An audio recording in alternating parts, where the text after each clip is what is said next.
Shalom. My name is Rabbi Josh Caruso. I'm from Anshe Chesed Fairmount Temple, and I am honored to be here today to help Norma's family move through this time of mourning. Honored to be here, and I know how much they appreciate your presence at this time. In the words of Ecclesiastes, a season is set for everything, a time for every experience under heaven, a time for dancing, a time for wailing, a time for birthing, a time for dying, a time for speaking, a time for silence, a time for seeking, a time for losing. The time of mourning is a complicated time, filled with many emotions and memories, both bitter and sweet.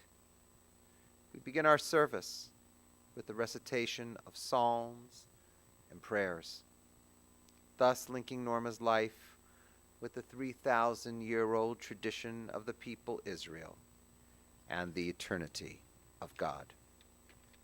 I invite you now to join with me in the recitation of Psalm 23. The Lord is my shepherd, I shall not want. He maketh me to lie down in green pastures. He leadeth me beside the still waters. He restoreth my soul.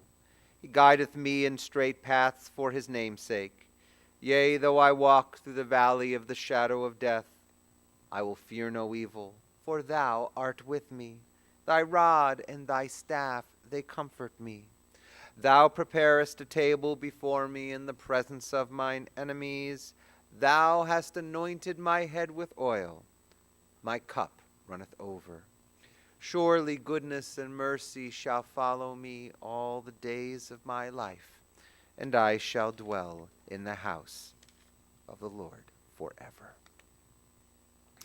What a precious find. What a precious find is an Eshet Chayil, a woman of valor. Her worth is far beyond rubies. Leonard put his confidence in her. He lacked no good thing. Norma was good to him, never bad, all the days of her life. She opened her hand to the needy and extended it to the poor. She was clothed with strength and splendor, and she looked to the future cheerfully. She opened her mouth with wisdom. Her tongue was guided by kindness. She oversaw the activities of her household and never ate the bread of idleness.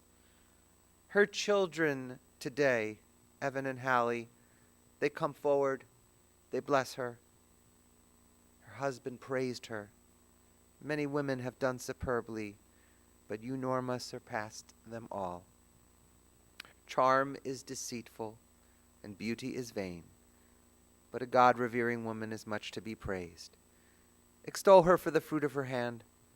Wherever people gather, her deeds speak her praise.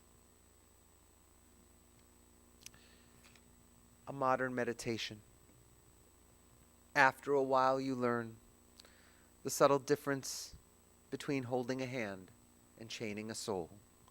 And you learn that love doesn't mean leaning, and that company doesn't always mean security. And you learn that kisses aren't contracts and presents aren't promises.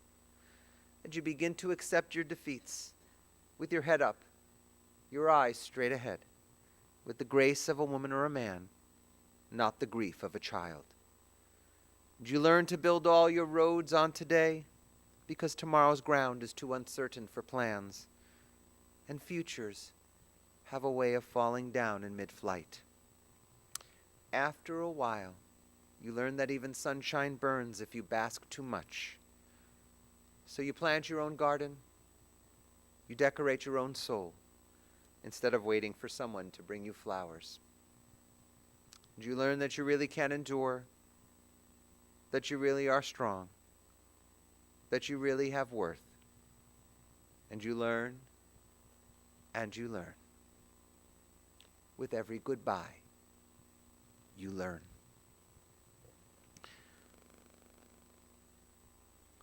I'd like to take this time and honor Norma Her children, Evan and Hallie, would like to share some words with you.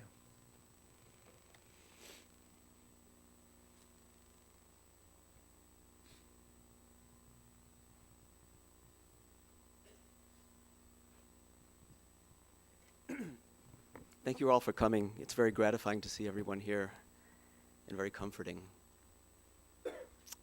I'm sorry I didn't organize my thoughts and write them down, so please bear with me. My mom didn't always have necessarily an easy life. She was born in 1924, so much of her formative years were spent during the Great Depression, and I think it may have had some effect on her thinking throughout her life. She was always very frugal, because money was not always in great supply. And when Hallie and I were growing up, for example, there were times when I was having piano lessons, Hallie had music therapy sessions. It can't have been easy for my parents to find the money in the budget for that, but they made it work. And that's largely due to my mom's diligence. And she loved to cut coupons out and look for sales always in the store. She made it work. She made it happen.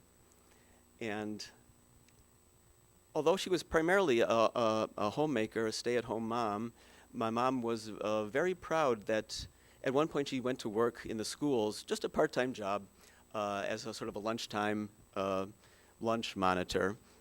But that job took care of the health care for my mom and dad all throughout their later years and even up to the present. And my mom was very proud of that fact, that she was an important contributor to the household in that way. As my mom got older, she didn't have the option of taking it easy, travel a lot, move to a warmer place. There were still responsibilities here. And she met them without complaint and very willingly and with lots of love. She was a wonderful mom. I'm going to miss her very much. I'll ask Hallie to come join me and say a few words.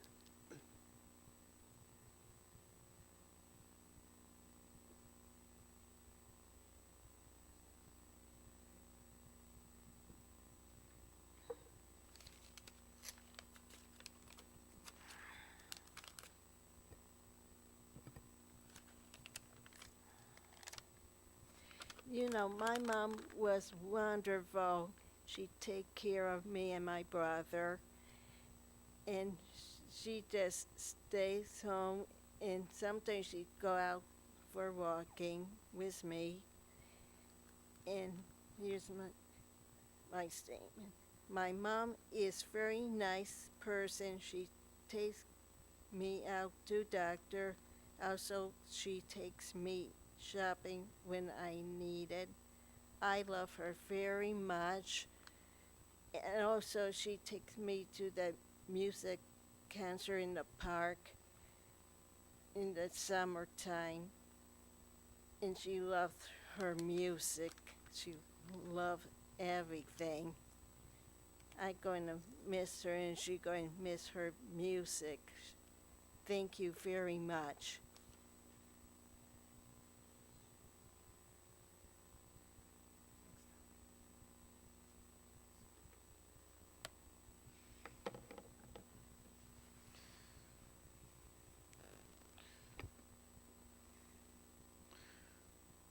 Thank you, Evan and Hallie, for sharing your words with everyone. I was thinking about, as a rabbi does, about the Torah portion, and how perhaps part of it might connect with Norma's legacy, how we remember her. This coming weekend, we're continuing to read from the book of Numbers, which is the fourth book of the Torah. And we're in the portion that's coming up. It's called Shlach Lecha. And it teaches about the time.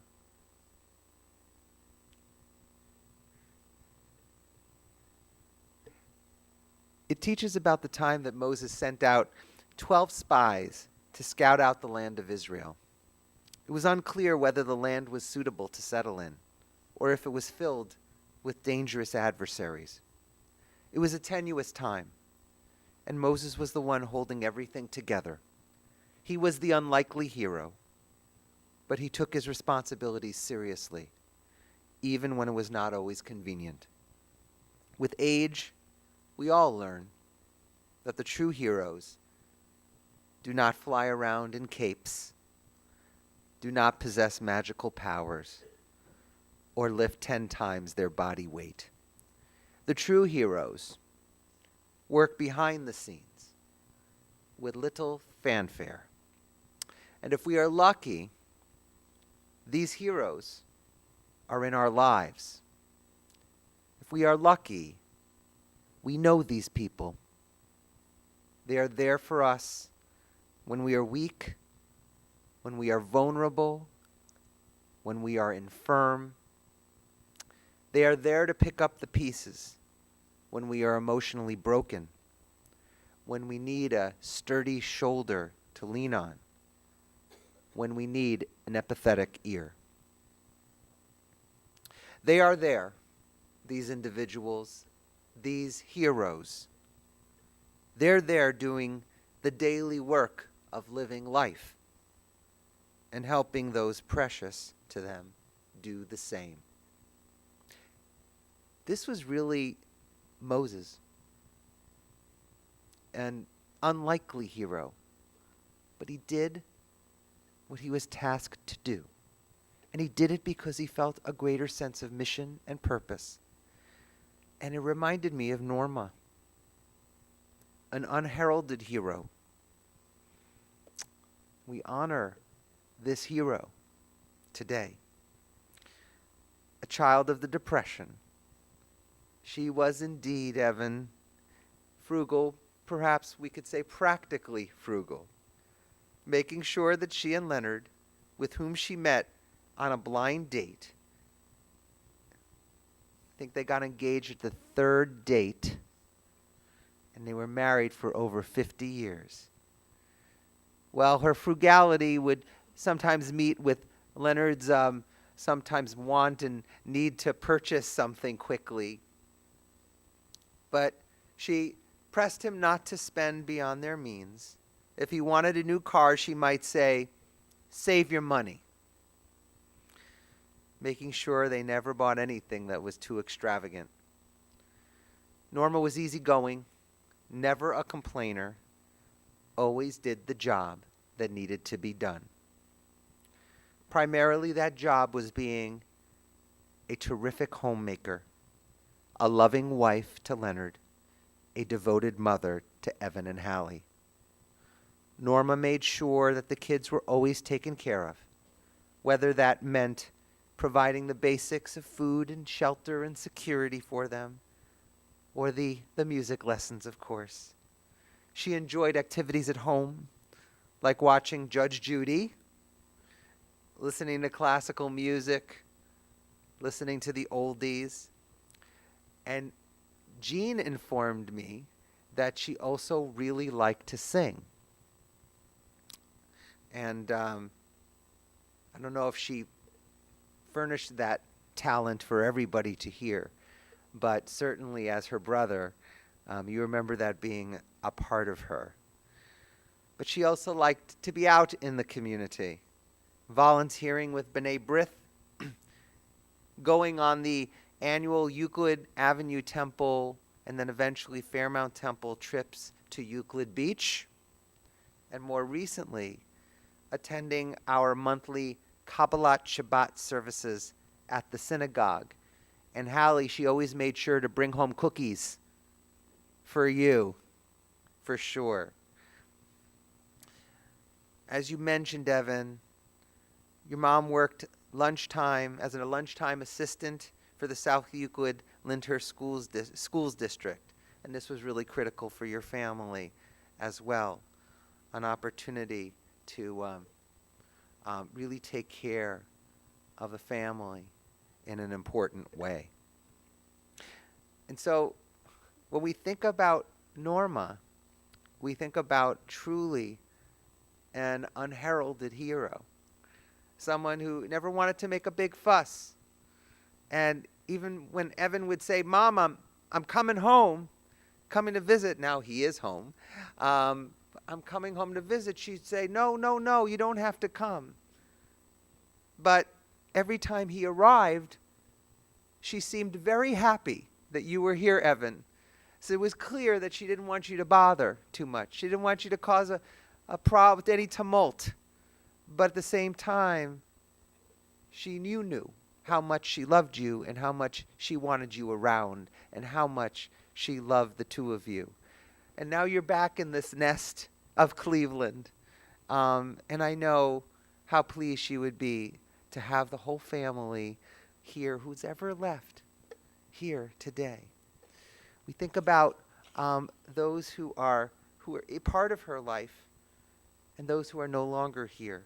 We remember her parents, Leo and Esther, her sister Bernice, her brothers Elliot and Myron.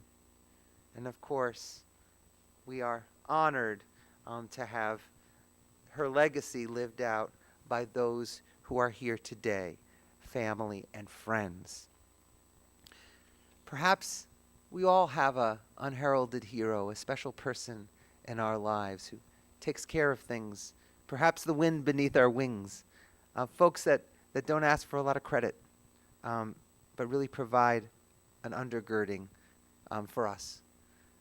Let us always remember Norma in that way, and let her memory forever be a blessing. Let's also take just a few moments as we consider her life and the piece of the puzzle that she brought to each one of us.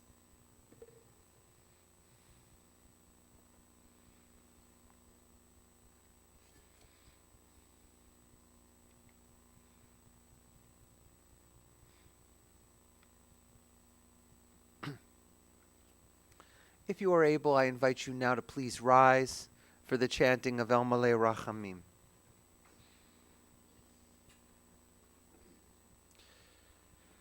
El Malei Rachamim, Shochein Bamromim, Amsei Menucha Nechona, Tachat Kanfei HaShchina, במעלות קדושים וטהורים, כזוהר הרקיע מזהירים את נשמת יקירה נורמה, שהלכה לעולמה, בגן עדן תהי מנוחתה. אנא בעל הרחמים, הסתיריה, בסתר כנפיך לעולמים,